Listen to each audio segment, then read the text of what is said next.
Hola a todos y todas, bienvenidos un día más a nuestro podcast. Hoy es un episodio muy especial, cumplimos 100 episodios y tenemos con nosotros a Jordi, ¿qué tal Jordi? Y Hola, buenos días. a Mike, que es todo un honor tenerlo aquí. Ya sabéis que es el cofundador de MBSC, ha escrito muchísimos libros que se han traducido en muchísimos idiomas, ha cofundado también CPSC, que es las certificaciones que nosotros representamos, y obviamente pues ha revolucionado el mundo del fitness, tiene influencia a nivel mundial y estamos muy orgullosos de formar parte de su legado. Hi Mike, how are you today? I am good. What? Hola, buenos dias, right? I think I, Yeah. Jordy, that was it right there, though. That was the limit of my Spanish, so Thank you for your time. no problem. My pleasure. I wanna start asking you how a day looks for you nowadays. Nowadays, I would put myself in the half retired category. So I get up. I'm up early. I'm up every morning. Usually, I will do like I won't say I'll do work, but I'll read. I read the news. I read articles. I read whatever I want to read in the morning. I answer emails.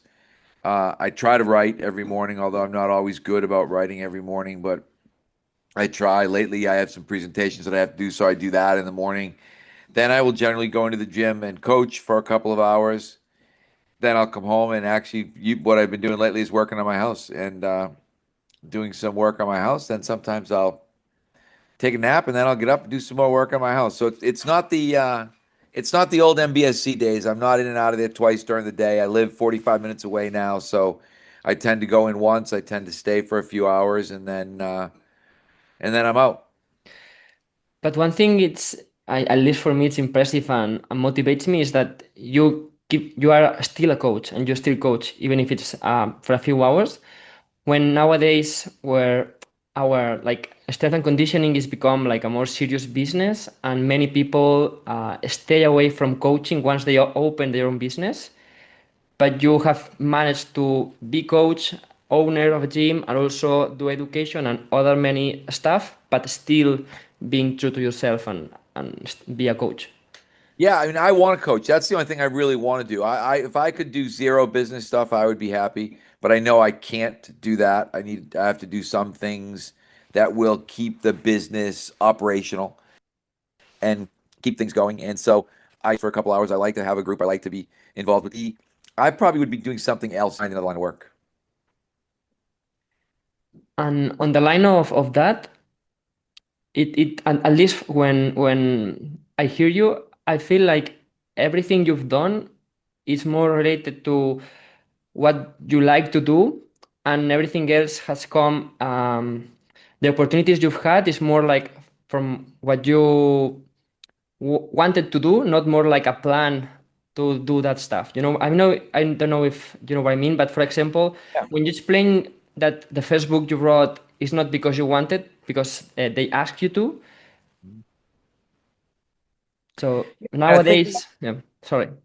no, I was going to say, I think I've just kind of gone along and okay, let's try this. Even the idea, um, I started training people outside of the teams at Boston University, basically because I needed the money.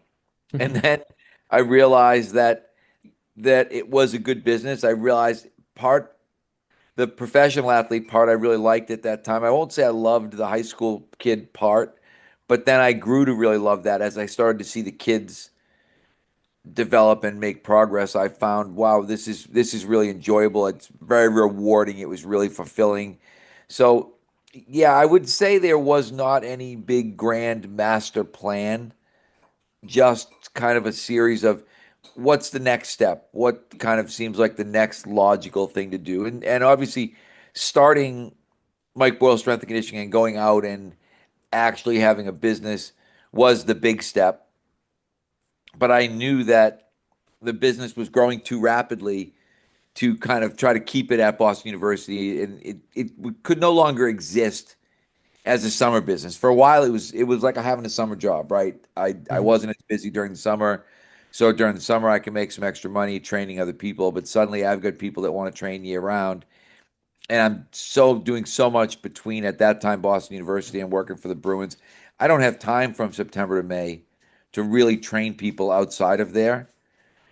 So I just started to think about this, and the thing that I had always said is I didn't want to be the person who didn't do it. I didn't want to have that feeling of regret where I thought, oh, I should have opened a business, or I could have opened a business, or I could have been one of the first guys to do this. I thought I'd much rather do it and fail. And the good thing at that time when I first did it, it was basically just Cindy and I. We hadn't even had kids yet. So if we failed, there wasn't a lot of cost to failure at that time. And I think that made me feel a little bit better. I always, when people come to me kind of with ideas now and say, well, what do you think about this? I always say to them, kind of, what's your economic reality? What do your bills look like? Are you married? Do you have kids? Who are you responsible for? Because if it doesn't work, who's going to suffer? The reality was Cindy and I, we were working as bartenders and she was working as a waitress and she was managing a restaurant. And we always thought we can go right back to work and make money. If this thing doesn't work, we're fine. We're employable. Everything's going to be okay. But I also never thought I've never really failed at anything because I'm not afraid to work. And I Mhm. usually think if you're not afraid to work, you'll probably be successful. Because most of the time when I see people that are failing, it's generally because they don't want to work hard enough. It's generally because Mhm. they're not committed, or they were committed short term and then they're trying to figure out what's my exit strategy, or how do I do less, or how do I shift all the work to somebody else. And although now I've done that, that's 40 years later, and even, MBSC 28 years later, now there's a business where I don't really have to work on a day-to-day basis if I don't want to, but it took a while to get to that point. I wasn't in a hurry. Mhm. I feel like nowadays people focus too much in how to grow a business or how to be successful instead of doing the work and then the results will come by themselves. Yes, without a doubt. I think because we live in the days now of sort of the IPO idea. I'm gonna build a company. I'm gonna take it public. I'm gonna build it up. I'm gonna sell it. People don't build businesses to have businesses and to own businesses. They build businesses that they think they can sell to somebody else. And again, we never had that vision. Even now that we've sold parts of MBSC, we've sold it to people who grew up within that business, who are going to help us keep that business operating in the way that we think it should be operating. We probably could have sold it, Bob and I, for more money to somebody else. But that defeats, in my mind, the mission. So when I look, instead of selling it to guys like, uh, to Kevin and Dan and Steve and Vinny, we're kind of keeping it in the family. And Mhm. now we're in a situation where I think that hopefully long after I'm gone, Mike Boyle Strength and Conditioning will still be operating. And even as it is now, we were talking yesterday about the fact that some people think I don't even exist. Some people think I'm dead. Some people think it was named after me. And that's actually, I look at that and think that's a really good thing because the analogy I always used was that if you went and bought a Toyota, you didn't expect to meet Mr. Toyota. You didn't go to the Toyota dealership because, hey, I'm going to meet Mr. Toyota and he's there and I'll be able to talk to him about cars. You went and said, Toyota's got a pretty good reputation for building a car that's going to last a long time. So I'm going to buy one of those. And Mhm. I hope that Mike Boyle Strength and Conditioning has that type of reputation where people think I go there because the training is really good. I don't go there anymore because of Mike Boyle. That's why even I've tried to get them to use MBSC more and use the MBSC logo more and move away from Mike Boyle because you want people to identify MBSC with excellence, I guess, with great training, but not necessarily thinking, oh, if I go in, Mike Boyle will be there greeting me Mhm. at the door. So for people who wants to start a gym with this mentality, what advice would you give them?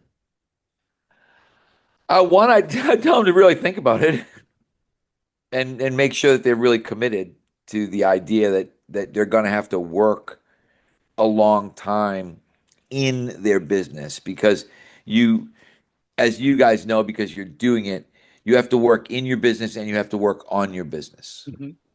And you've got to be able to have that balance because initially you will be the business. And then you will get busy enough where you will hire that second trainer and that third trainer, and then you become kind of the mentor and the educator and the person who's overseeing, but probably still again working very much in that business. And then in your spare time, you have to work on your business. You've got to get out and think, okay, I have to think about marketing. I have to think about social media. And even the other day, I mean, I was cleaning drains the other day. Our sink was clogged up, and I'm laying on the floor under the sink because I don't want to pay some plumber $200 an hour to come in there and unclog my drain. And I'm teaching Steve and Dan and those guys how to clean a drain. Hey, here's a snake. Here's how you put it in. This is how you clean the drain. So I think with small business, I think all small businesses are very similar in the sense that you'll become a jack of all trades out of necessity, and you'll spend time working in the business and you'll spend time working on the business. And if you do a good job, at some point, maybe way down the road, maybe 20 years down the road, you wake up and think, wow, I've got a really nice operating business here that I could pass on to somebody else, whether I passed it on to my kids, my employees, whatever it is, my kids. I don't know. Mark may be interested in the field. Michaela is not. Michaela wants to coach, but not strength and conditioning coach. So Mhm. you have to think about you got to think about all that stuff. Yeah, and I think spending time doing these small things, like you said, cleaning or marketing or stuff on the business, initially by yourself is good. So then you can delegate that to other people, but not from Yep. the beginning. You need to know first to then pay for it. Yeah, because everything that you delegate, you have to pay somebody to do. I think Mhm. that's ultimately in small business what you're looking at is, do I have the money to pay somebody else to do what I don't want to do? And that was why, like for me, that's why my relationship with Bob was great for a long time because I didn't want to worry about the taxes and worry about the bills and worry about payroll and worry about insurance and Bob took care of all of that. So I had a really good situation with Bob in terms of having a business partner. And I Mm. think everybody's got to look at that and think maybe you have a business partner, maybe you outsource that, maybe you find somebody now. So somebody like us, Carrie's not a partner, but Carrie's like absolutely indispensable in terms of she does everything. And yeah, you have to realize a lot of times I think you need to find Carrie before you find another trainer. Yes. If you're like me, if you want to train, like if you think I want to be out on the floor, I want to be training people, I do not want to be in the office. I don't want to be answering the phone. I don't want to be talking to people. I just I want to talk to the athletes. I don't want to have to try to sell some dad that comes in with their kid. That's not what I'm good at. So I've been able to just sort of stay in the things that I'm good at and do those things. Any tips about how to manage a long time relationship like you did with Bob or even Kevin, Vinny, and all your stuff? Yeah, I think a lot of it is because we talk a lot about kind of the interpersonal stuff, and there's things like I always one of the things with Bob was I realized that okay, if Bob has a job to do, I'm not going to try to tell Bob how to do his job. And we would have days. There's sometimes where Bob, I'll give you the perfect example. Bob liked to go to the bank, and he would have a pile of checks and some cash, and he would be like, "I'm going to the bank and I'm going to make a deposit." And I can remember saying to him, Bob, you can get like a check scanner. You can get something where you can just run those checks through and they automatically go into our bank account. And Bob said, I like going to the bank. And I thought, I don't have to go to the bank. Why am I going to argue about why am I going to try to be the expert in an area that I'm not even concerned about? So I think part of it, and it's pretty good relationship advice too in any situation, is figure out what you want to fight about. Figure out the things where you say, hey, these are things that I really think are important that I'm going to argue about, and then argue about those things. But if it's not one of those things, don't argue about it. Don't bother. If somebody doesn't want to do it the way that you want them to do it, hey, it's their job. All right, let them do their job. And then if you realize, okay, I've got someone who's incompetent who can't do their job, that's a different story. But to be worried about the fact I have someone who does the job differently than I might see it, as long as the job gets done, and we've done that. That's kind of the way our whole operation works in terms of most of the people there. A lot of times they're making their own schedule. They're training their own clients. Our oversight is very much limited to the how you're going to train people, right? This is how you're going to train people. But you decide, hey, if you want to work on Saturday, you work on Saturday. If you want to work on Sunday, you work on Sunday. If you want to work at 5 o'clock in the morning, you work at 5 o'clock in the morning. I don't generally tell you when you have to be there or what you have to do. I'll just pay you for the hours that you work, and if you work hard, you'll make money. If you don't work hard, you won't make money. I think so much of what we do from a business standpoint is just incredibly simple, common sense business practices. And most people don't do that. Most people are not, they're just not good about common sense business. Mhm. I'd like to switch the topic, Mike, and I have a question about copying and competition. Over the years, many people have literally copied your system or even your tweets. How have you experienced that, and has it ever bothered you? Yeah, it's bothered me. I would say Okay. sometimes some of it got out of hand. We had a guy, I think he was in the Czech Republic, who, I mean, really was literally stealing things and presenting them as his own. And I actually went to the point of contacting the university that he worked at. But in general, they is an American expression, imitation is the sincerest form of flattery. So you have to realize that people are going to try to steal your ideas. And I used to always say to people, and I go back, like I use the Toyota analogy, but if I use the car analogy, anybody can start up a car company and anybody can make cars, right? I mean, no one has a monopoly on, hey, I can be the only car manufacturer out there. And I think it's that way in every industry in terms of I don't have any monopoly on the fitness industry in the United States or Massachusetts or whatever it is. We have to continue to do a better job than everybody else, even though everybody else may have the same information that we do. They can come in and they can take the CFSC course and they can go out and say, hey, I know all this stuff. And people do it all the time. It used to bother me more than it does. Even it used to really bother Bob. Bob would get very hyper focused on the competition. And I would always say to Bob, who cares, Bob? Let's look at our numbers. I always approach it from the standpoint, if our numbers are going up, if our gross sales are going up, if we've got more clients, then why are we worried about what somebody, down the street, around the corner, whatever it is? Why am I going to expend energy on them when I should be expending that energy in my facility, on my clients, on my employees, making my business better? Because ultimately I have no control of that anyway. Mhm. So I think again, cliches, I'm like a cliche machine, but you control the controllables. You control what you can control, and then you stop worrying about the things that you can't because you will legitimately make yourself crazy if you worry about Bob would be looking at other people's websites and talking about, oh, they did this, and they did this, and I would just be like, Bob, don't worry about it. Who cares? We're doing great. But I totally agree. Yes, yes, yes, yes. Okay. Um, Jordi, do you want to ask the next question? Yeah, on a starting training facility. Yeah, it's a strong topic for young coaches. What advice would you give to someone who wants to open their own training facility today?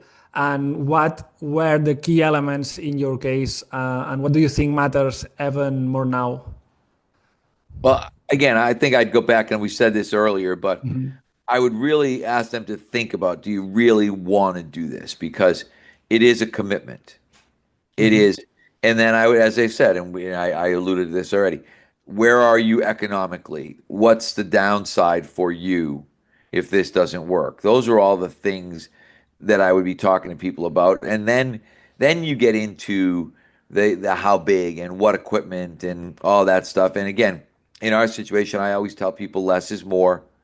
So Don't spend a lot of money. I mean, I had a friend years ago who came to me and talked about opening a facility. He was going to have the 12,000 square feet, and he was buying the best equipment money could buy. And I remember saying, "This is not going to work." And he wanted to have a strongman training area in there. And I said, "It's not. You're going to struggle. You're spending way too much money right out of the gate. You're bringing in." You're trying to mix, strongman training with general population training. We talked through all these things, and he didn't listen to one word that I said, and he went out of business shortly after. And I've seen that over and over again. You have to, I think business plans are overrated a little bit, but you do have to have some sense of, okay, one, does the economics of it even work? Okay, how much can I charge? How many square feet do I need to rent? Or like in your guys' case, it's square meters, and what's the cost going to be per square meter? And how difficult is the equipment going to be to get? You got to go through all that stuff prior. But more than that, you got to really think, all right, am I ready for this? Am I ready for 12-hour days? Am I ready for sleeping in the office? Am I ready for a major commitment? And as I said, I think that's a lot of businesses. It's Mhm. not, but fitness is worse in a way because fitness, Mm. it's a split shift business, right? You're going to have morning clients and you're going to have evening clients. So, guys like you that are running your own business, it means sometimes you've got to be in there at 5 o'clock or 6 o'clock in the morning, and you may end up staying there till 8 o'clock at night. And you may be going home in the middle of the day and thinking, all right, I gotta take a nap for an hour. You got to know what you're getting yourself into. And it's E-Myth is a really good book. And I love E-Myth because E-Myth basically operated around the idea. It was about a person who liked to make pies and wanted to open a bakery. And the question was, should a pie maker open a bakery, right? And what happens in fitness, a lot of times you'll get people say, "Oh, I love working out." I think that is not a good reason to open a fitness business because you will get the least amount of time to work out you've ever had in your whole life. So if Mm. you're opening a fitness business because you really enjoy fitness, you're doing the wrong thing. If you say, "I love people, I really love working with people, I want to be in the life-changing business, I want to help people, I want to help people get healthy, I want to help athletes get better," yeah, this might be the right business for you. But if you're doing it because you really like working out, I had another friend who, again, business really struggled, and I can remember him saying to me, "I'm really struggling to find 2 hours in the day to work out." And I remember thinking, 2 hours in the day? I haven't worked out for 2 hours in, you know, the last month if I added it all up. I mean, I'm getting on the bike and I'm riding. The other day I rode 2 miles. I rode, 450 something as fast as I could. That was my workout that day. And a lot of the workout, I've stayed in really good shape because I work. If you're at work and you're demonstrating and you're moving and I Mhm. mean, even just picking stuff up, putting it back, demonstrating plyos, demonstrating exercises, you'll get plenty of sort of low-level activity out of the way, Mhm. but you'll probably not get really good workouts. We talk to our coaches about that all the time in terms of trying to make sure they do, in fact, hey, leave yourself a little bit of time to work out, but try to figure out these really brief, beneficial workouts that are going to be good for you because you're never going to have that 2 hour time period where you think, "Oh, I'm going to work out and then I'm going to take a shower and then I'll be able to go out and get something to eat." And I mean, that doesn't happen. Those days are over once you open your own business. You guys are all nodding your head Yep. because you're living it, right? You're living it right now Mhm. and you're thinking that's your life and that's going to be your life for a really long time. And then when you get employees, now you get I don't want to use the wrong word, but you're now going to get involved with people who are less committed than you. And that's going to be a struggle because you want them to care about your business like you care about your business. But it's Mhm. not their business. It's their job. And for some people, it might just be a job along the way. Maybe I'll be a personal trainer for a while. Maybe I'll do some coaching, but they don't have your same level of commitment. And I think that's the same type of problem because where suddenly you're angry at these people and you're upset and it's like, hey, that's why they're working for you. If they were like you, they'd be trying to set up a place next door. So you've got to be able to I think refine your view of people too, and realize that employees will never care about your business the way that you care about your business. That's why I always think Carrie is this amazing rarity because I always think Carrie cares about our business and she cares about Steve and Dan and Vinny and Kevin and those guys being successful, and she operates like it's hers. But you won't, excuse me, you won't generally find that. Yep. Um, I totally agree, and it's like for me it's a hard time when you care so much and then you want them to care or at least feel like do their job caring as much as you do. Yep. And but that I mean the reality is that they don't and they won't. Mhm. And Totally. that's okay. And that doesn't necessarily I look at some of those people, it doesn't make them bad employees. It Mhm. just makes them different than you there. Some people are not cut out for entrepreneuring. Other people are. Mhm. And switching again from topic, I wanna talk a little bit about training. Just some people say our system is too simple sometimes, and I wanna hear your take on that about simplicity on training. I'll tell you again, I'll go right back to the cliches for you, right? Simplicity is the ultimate sophistication. And that's what's beautiful about what we do is that it is simple. And I always go back to the Apple analogy. The reason that Apple is one of the most valuable companies in the world is the simplicity of their products, the ease of use of their products. I can remember, and I've told this story a million times, but somebody gave me an MP3 player. I remember looking at this little MP3 player and thinking, I don't even know what it is. I don't know what an MP3 is. I have no idea what the purpose of this little thing was. I had no idea that it was a music storage system and that somehow I could get music onto this little gadget and be able to listen to the music. That same Christmas, I bought an iPod for Cindy. And you guys are too young to remember. This was the old iPod that had like the wheel. I don't know if you guys Yep. had that Mhm. when you were Mhm. little I kids. remember that. We Yeah, did. We you were did. probably literally little kids. But so, and by 2 hours into Christmas morning, I had every CD that I owned, every song that I wanted on that iPod. And it was an MP3 player. That's what an iPod is. But it was totally different because Apple made it so simple. And I can remember Steve Jobs, the advertisement was 2,000 songs in your pocket, right?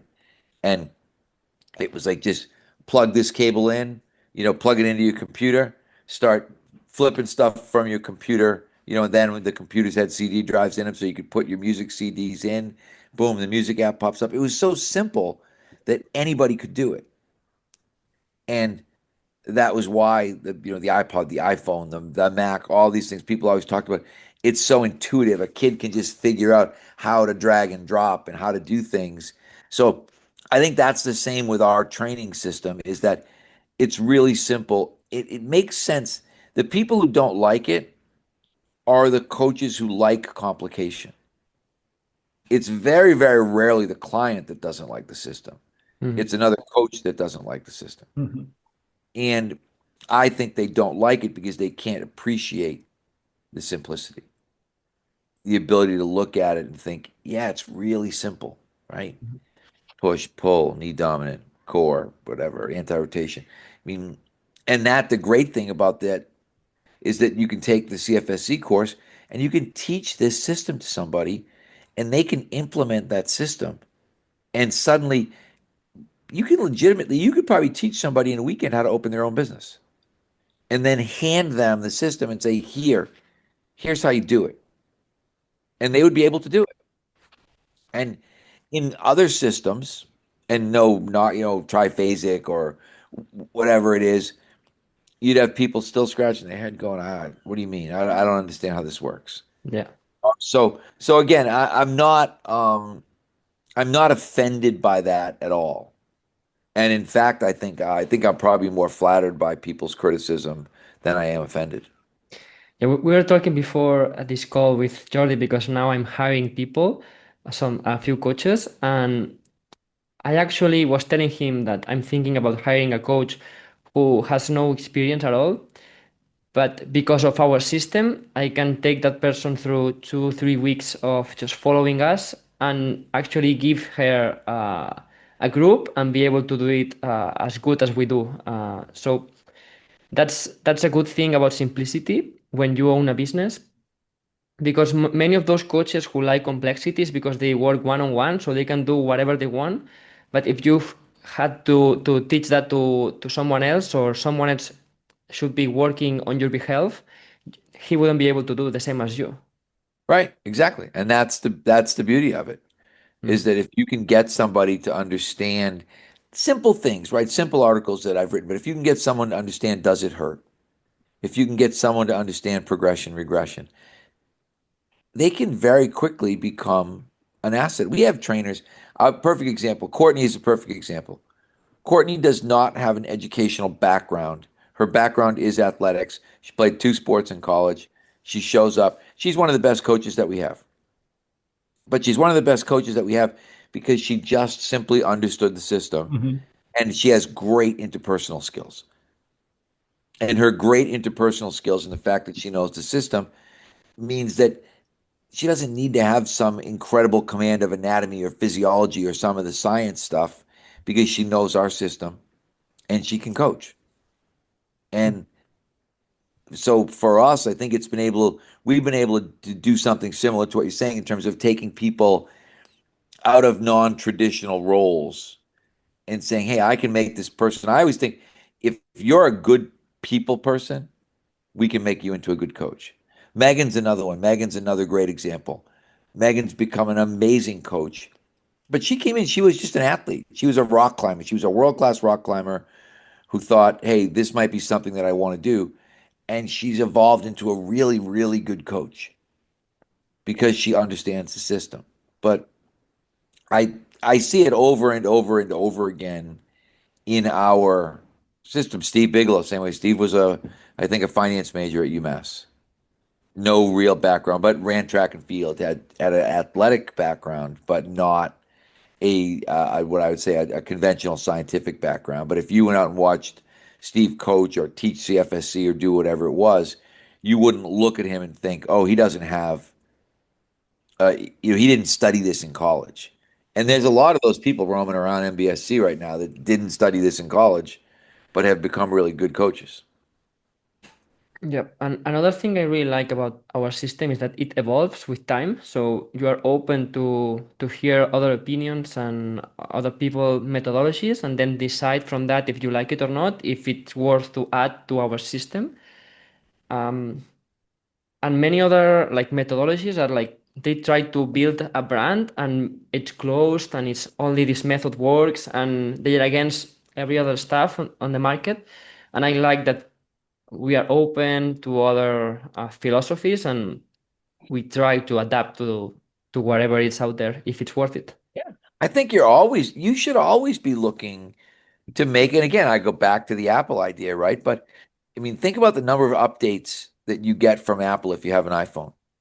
Mhm. They're constantly updating, constantly, patching, changing operating systems, whatever it is, because all they really want is to have the best phone on the market, Mhm. right? For us, all I want to have the best training system. If suddenly that means whether it's isometrics, whether it's roll rollers, whether it's a stretch that we do or that we don't do, or doing an exercise differently, whatever it is, if somebody can make the case for me that this is better, I'm changing. Mhm. I'm not. I always think I'm not staying married to not anything except Cindy. Yeah, and when a client comes to my gym, it's always hard to explain what we do because it's not like, oh, we do yoga, we do Pilates. It's Right. like, no, we're trying to give the best training that we can possibly do today. So maybe in a few months we change some stuff because we think it's better. So it's like our purpose is to give the best training we can. Yeah, and I don't. The good thing is, and you're probably experiencing it now. Most people really appreciate that. Most people like the fact that you're not afraid to change, and that although I always think, although we've got a system, there is not a rigidity to the system. There is a, if anything, there's a fluidity to the system in terms of we're going to be able to change that. And it may take a while. It may take a lot of staff meetings. It may take a lot of conversation, but there are times when I say, okay, let's just go, let's do it. Let's try it. And then a week into it, we come back at a staff meeting and like, nah, that really doesn't work. Mhm. That's not it. It's not doing what we wanted it to do. And then there are other times where you look and think, yeah, that's really good. That's better than what we were doing. That should be the way. I think that's the one thing that makes CFSC hard is that CFSC is always evolving too. So sometimes you look and think some people might look at it and look at 3 years ago and think, oh wow, they were saying this, and then look at it and people accuse me all the time, think, oh, he does, he's always changing his mind, he's flip-flopping, he doesn't have any principles. And I think the number one principle I have is that I'm going to continue my education. And if I continue my education, then I'm going to continue to evolve and I'm going to continue to change. And that, to me, again, that's the highest level of coaching. The lowest level of coaching is when you learn a system and you run it for 20 years. If you look at what we're doing literally the polar opposite in terms of you might not like the system if you think about it, right?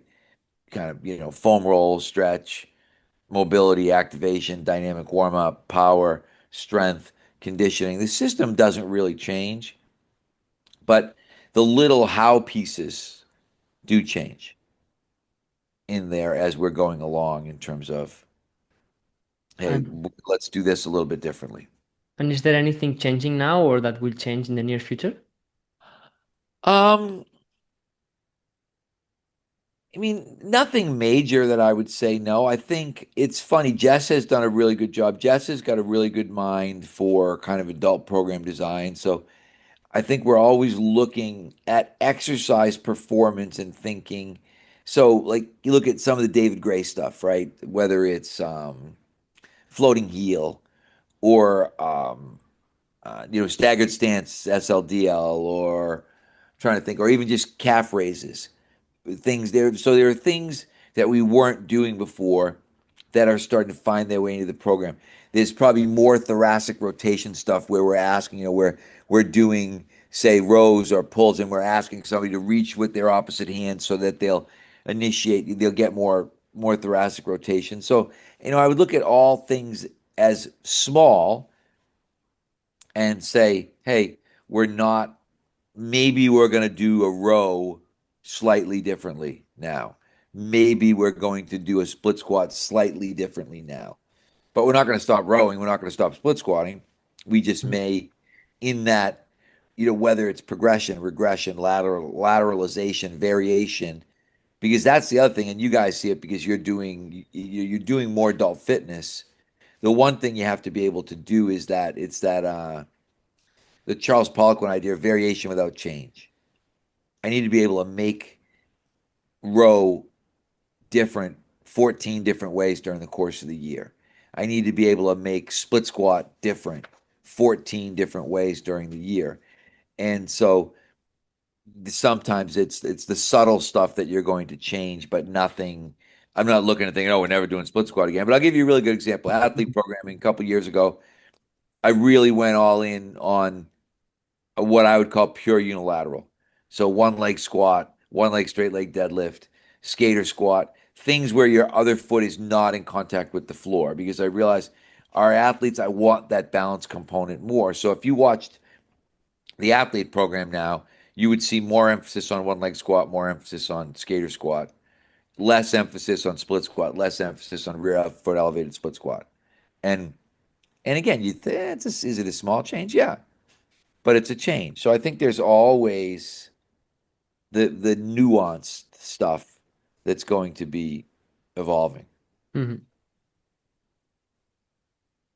I have a question for you, Mike, about the most experienced coaches, because maybe when we are a little bit veterans like Raul and I, um, I ask myself how to keep the fire alive after a lot of years, like you, because you have maybe 40 years of experience, so that's a lot. And and what keeps you going? How do you keep the passion alive after all these years? And some advice for us, for people like Raul and I, maybe. Um, that's an interesting question. I think some of it is just that's why you continue to coach. I think if you're continuing to work with people, if you're actually in the people portion of the business day to day, that keeps the passion alive because you're constantly seeing people get better. Mhm. And particularly from an adult fitness standpoint now, we hear it over and over again how much better people feel and they're bringing their friends back with them thinking, "Hey, this is something that I want to share with you because it's been so good for me." And then what happens is it becomes multi-generational because suddenly someone starts bringing their kids and then suddenly their kids are done playing sports and their kids join the adult program. I was just talking to one of my good friends today, Craig Friedman from Exos, and I was saying that I mean we have three generation clients. So we have clients where I've coached the grandfather, the father, and the son. Mhm. We have three generation families where the the grandparents are adult clients, the parents are adult, kids are athlete clients, and that's the kind of stuff that I think keeps you motivated when you realize that, and that's why I think you guys have seen the staff meetings, but I always tell everybody we're in the life-changing business. We're not in the fitness business. And I think when you look at it that way, it's very, very easy to stay motivated because you're looking at it and thinking, I'm doing a lot of good. I'm helping a lot of people. And in our situation, and I'm providing a really positive environment for them to do it in. And I'm helping to educate really positive people for them to be around. There's just so much. It sounds a little, I don't know, maybe trite is the word, I guess, but we're just surrounded by good stuff all the time in terms of Mhm. we're surrounded by really good people that we work with. We're surrounded by Mhm. really good people that are our clients. And all of those things are contributing to sort of everybody's positive mental health because you think, wow, this is pretty cool. And I get to be part of this every day. I always say to people, it's almost a joke when I think this is what I do for a living. When people ask me jokingly, when people say, what do you do? I said, I watch other people exercise. And they kind of look at you like, that's like a job? And I'm like, yeah, it can be a really good job, actually. People will pay you to watch them exercise. And that's really what we do, right? What do? We watch somebody else exercise, and then we hopefully help them to do it better, or to help them to do it more often, or to help them to be more accountable to themselves. And all that stuff is hugely positive. I always think about myself being in an office, doing another type of job, and I compare to what I do, and it's always like, for me, it's much easier just to spend an hour with some clients, helping them move better or do exercise. It's the hour goes really fast and always have moments of laughing and fun and good conversations and just build good relationship with people. So I think it's Oh very yeah. easy I our can't job. even imagine Mhm. having like I look at people who have real jobs and I think, oh my God, that's so bad. When I think of someone and think, oh, they have to get dressed up and they have to go to an office and I think this is horrible. Yeah, totally. Um, so just to finish this podcast, I want to ask you if there is any strong belief that has changed over the years, like something that really changed over these 40 years. Um, I don't think there's any. I mean, I guess if you really look in the beginning, yeah, in the beginning, right? I was the same kind of meathead as everybody, squat, bench, deadlift. And now I look at it and think we've gone from, I think, in my lifetime when I first started, they would always say, oh, he's the weight coach, right? and then you were the strength coach, and then you were the strength and conditioning coach, and then you were the performance enhancement specialist kind of thing. So I think all of that stuff has changed in terms of our understanding of how to keep people healthy has changed. And even for me, the orientation, when I started out, I was 100% oriented towards athletes. All I wanted to do is help athletes. I started helping adults because they were around. I'd have friends who would come in and say, can you give me a workout? Can you write me a program? So suddenly we start getting adults involved in our program. Most of the adults were people that worked at the university. They were coaches, they were secretaries, they were people like that. But I started to see the positive effect that we were having on adults, and I started to see that part of it, not even really as a business, just that, wow, there's so much bad information out there about fitness, and that if I can help these people and kind of give them a better workout, more guidance, a better exercise selection than what they might do if they went to a normal gym setting, then that's going to be really good. So I feel like there's a huge evolution, but it's really, really gradual. It wasn't sort of suddenly bang one thing. Mhm. The for me, probably the big bang was the squat thing. Okay, we're Mhm. not going to squat anymore. And I think for a lot of people, that put me, I think, a little bit on an island as a strength coach because suddenly there were a lot of people who thought, "Hey, I used to like Mike, but he lost it, right? He Mhm. he doesn't believe in the back squat anymore. He's obviously not a real strength coach."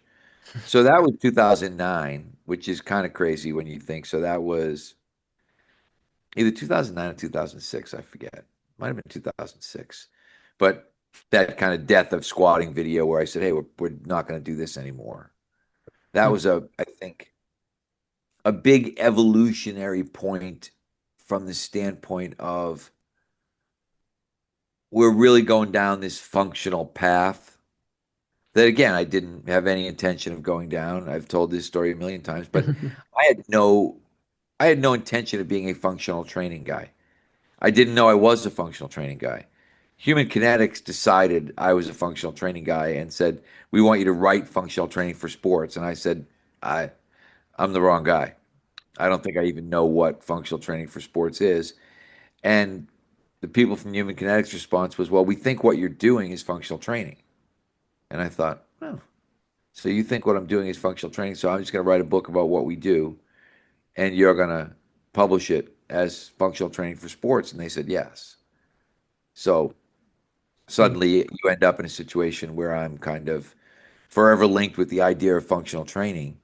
But much like we talked about in the beginning, a lot of this stuff is super accidental in terms of I never, I think I did want to write, but I didn't think I'd write four books. And I don't think I ever had any intention of opening a business, but I did. So there was so many of these things that came along that just were fortunate accidents, I guess. Mhm. Which for me it makes it even better, or I don't know, more, what's the word? Uh, like a good story or legacy, when. Yeah. But think about you. You're the perfect example of this, right? You come over to do an internship, and then you say, "Hey, I can translate stuff into Spanish for you." And then you were smart enough to say, "Hey, can I do the CFSC stuff? I'll translate you." You were willing to do the work Mhm. to create something for yourself. And here you were. But I don't think when you came over to do that first experience, I don't think you knew what was going to happen. I don't think you came here with a plan and said, "Hey, I'm going to go over there and you know, I'm going to get to know these guys and these guys are going to really like me. And then these guys are going to want me to be the guy that takes this into the whole, like now you're controlling the whole Spanish speaking world, right? And you're going to Mexico and you're going to South America and you're going all over the place teaching. But your biggest asset, well, your biggest asset was that you spoke Spanish, but your biggest asset was that you wanted to try to accomplish something. You were smart enough to throw it out there. Mhm. some people never would have had that conversation. And then maybe, 10 years down the road, you might be looking at somebody else and thinking, how did that guy get to run the CFSC Spain? Why is that guy doing this? And the answer you probably would have gotten would have been, well, because he asked. Because the other thing that we realized is that I'm more interested in the methodology being worldwide than I am in keeping all the money for myself.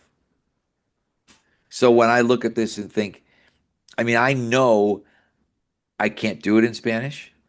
I know I probably don't want to hire somebody to do it in Spanish, but by suddenly developing a partnership, all of a sudden now we've got, much like we have with Carlos, in Brazil and the Portuguese world, we've got people doing this all over the world now who are subject matter experts and language experts. And that's what we need, right? We need somebody who understands what we're doing from a subject matter standpoint. And then we need somebody that can do it well in that language. And all of a sudden there you are, right? Mhm. Thank you for So, your words. no, it's true. And thank you for your time, Mike. I hope we see each other at least in the next summit or maybe in Spain, who knows? Yep, I gotta talk to Cindy. I gotta figure that one out, but I will try to make that happen. Awesome. Thank you. Have a great weekend and see you soon. Okay, thanks, guys. Thank you, Mike. Thank you. You're welcome, Jordy. Raul, thank you. I'll talk to Cindy and see if we can figure out if there's something that works. Awesome. Thank you, Mike. All right. Thank See you you. guys. Bye.